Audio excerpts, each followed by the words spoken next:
Ladies and gentlemen, we are back with another exciting round of presentations from our partner country, France. And we are tackling now a topic that is super important in additive manufacturing because we need materials with which we can print our products. And I'm happy to announce the topic of the next session that is called, let me check, because it has a fantastic title here. So the title for the next session is Filament and Powder, Field of Innovation, Sustainability and Sovereignty. And I'm happy to welcome our speakers here. We have Guillaume and Hoang from Nanoe. Then we have Adeline Riou, Global Sales Manager, Metal Powders from Aubert Duval. And then last but not least, I hope I put the name correctly because it's a fantastic name. We have Dr. Bechir Chehab. Is that correct? Bechir? I tried, at least. Thank you. Good to have you. Technical project leader at Constellium. Guillaume, Van, would you like to start? Your 4 minutes. Thank you. Yeah, thank you very much. So I'm Guillaume from Nanoe, and I'm talking with Van, who's actually working at Thales, but that's fine. So I'm going to talk today about a new product we're launching, which is called ZMX Epsilon, which was co-developed by Nanoe and Thales. Very quickly about the company, Nanoe, we're a material supplier. We provide industrial materials for additive manufacturing, but also for traditional processes, mainly ceramic materials. And in the field of additive manufacturing, we provide ceramic and metal filaments and processes to print ceramic and metal by FDM. So that's it for the presentation. A few years ago, we were contacted by Van's team at Thales to develop a new material specifically for the electric application, and I'll leave her to talk a bit about this. All right. So I think that you have seen the previous presentation about radio frequency application, and now we want to make it more evidence by explaining why 3D printing can be used also for RF application. So you can see here an amazing example of an RF component. So on the left, you have a lens which is really bulky and quite heavy. And on the right, you have really the same component with the same performance, but by using artificial materials, we can make it really compact. But the problem is that by using this, we have a really complex geometry. You can see here, we have thousands of pillars from hundreds micrometers up to several millimeters, as it's really challenging in order to fabricate it with the traditional fabrication like machining or milling. So the arrival of 3D printing made it possible, as you can see here. So we can fabricate it by 3D printing, the FDM technique. And so with a really innovative design and also 3D printing manufacturing, we can have functional RF part with better performance, thinner, lighter, and more efficient. The problem is that commercial 3D filaments have been developed for low-cost prototyping only. So we cannot find the dielectric properties required for functional and efficient RF components. So we need to develop and master the materials for our application. So what are the properties that we need for the new materials? So at first, it must be printable because we want to use 3D printing. And after that, we need the high permittivity in order to have really the high performance of the RF components. And we want to reduce also the thickness of the components. So in the picture, you can see an example. If we want to have a thickness smaller than 1 centimeter, so we need a permittivity greater than 7.5 for operating in 30 gigahertz. And we also need the low loss in order to have a high efficiencies and also avoid the heating inside the dielectric components. And for industrial application, the materials must be also robust in high temperatures.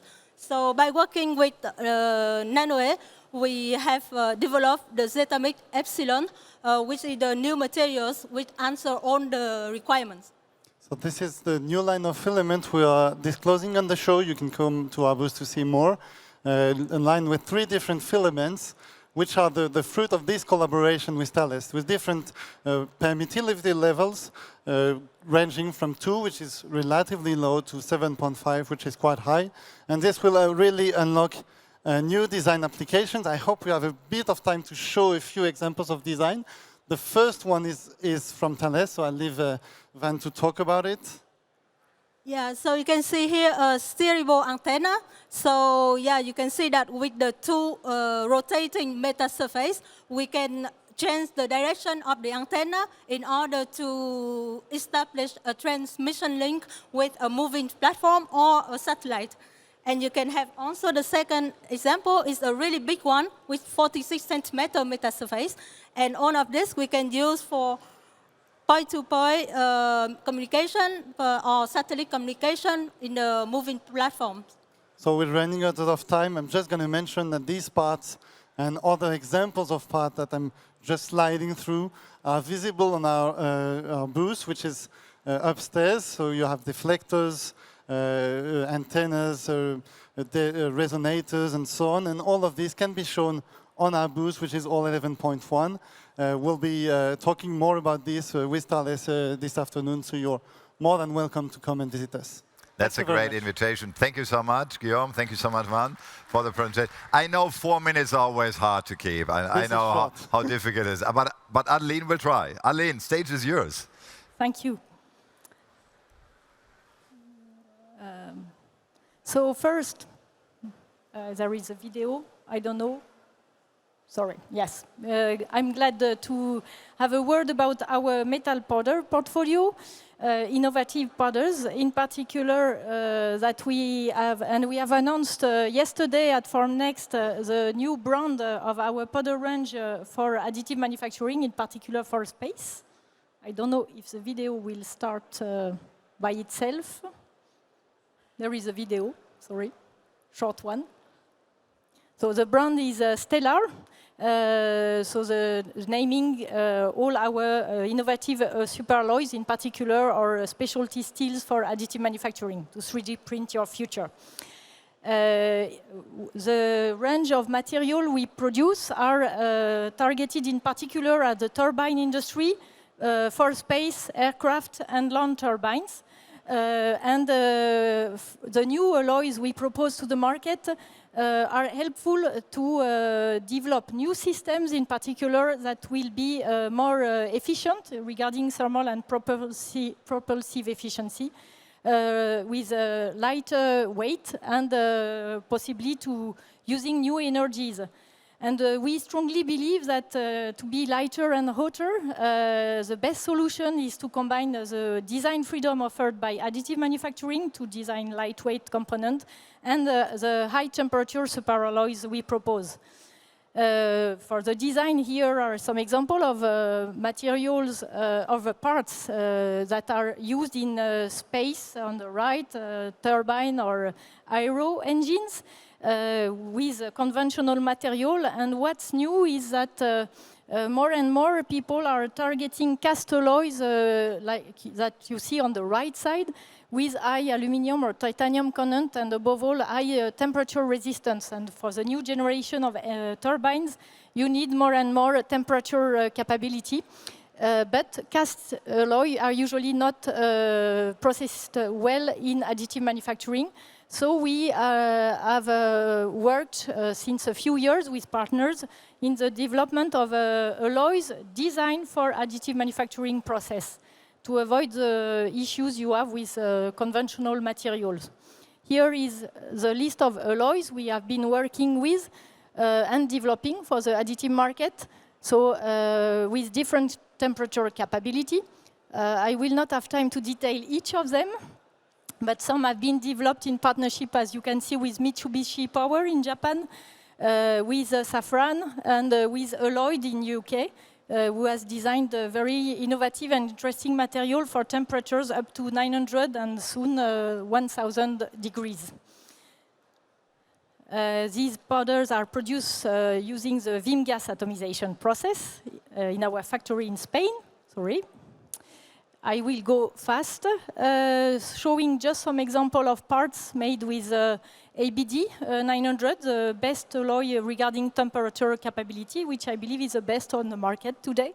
And focusing in particular on this combustion chamber for a liquid-fueled rocket engine designed by Airborne, and which was successfully tested in a combustion chamber in a rocket engine, as you can see in this last page of my presentation in March 2021. And we believe that by the combination of the design possibilities, which are impressive regarding, in particular, cooling channels, regarding thin walls that you can have with additive process, in particular selective laser melting, with high-strength material, being able to withstand very high temperature, corrosive environment, hot gases, and so on, you can really reach a new era in systems that will help to being able to work towards the decarbonation,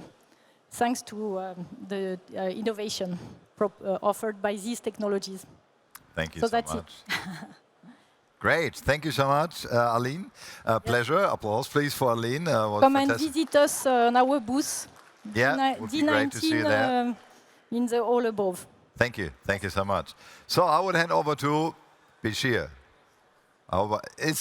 I try my very best. Enjoy your presentation. So good afternoon, everybody. So I will give you today a short talk about Constellium Ahead CP1, which is an aluminum alloy powder specifically designed for LPBF process.